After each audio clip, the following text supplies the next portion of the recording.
Uşaqlar. Necəsiniz? Yaxşı. Əhvalınız? Yaxşı. Gününüz? Yaxşı. Məktəbimiz? Yaxşı. Əla. Həqiqətən bir insan ve musiqiçi kimi yetiştirən müəllimlərimizi gəlin alqışlarla.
Səsləyir, açıb bizə qoynunu, o bizə öyrədəcək əsl həyat yolunu.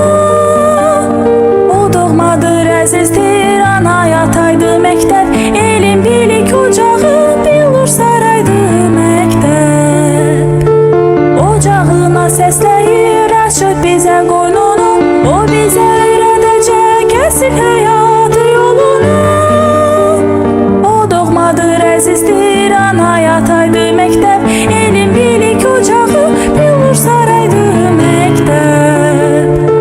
Hər kəsin həyat yolu mütləq buradan keçər, irəliyə gedənməz kim ki buradan yan keçir.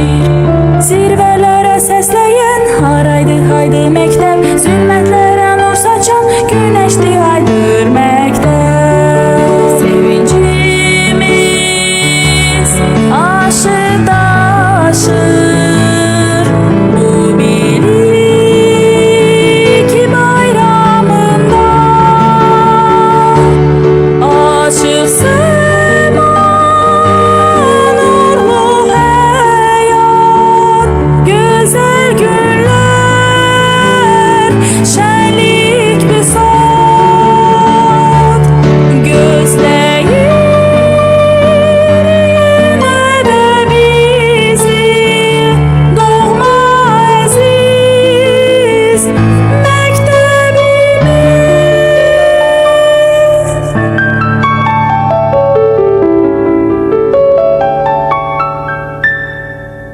Ocağına səsləyir, açıb bizə qoynunu, o bizə öyrədəcək əsl həyat.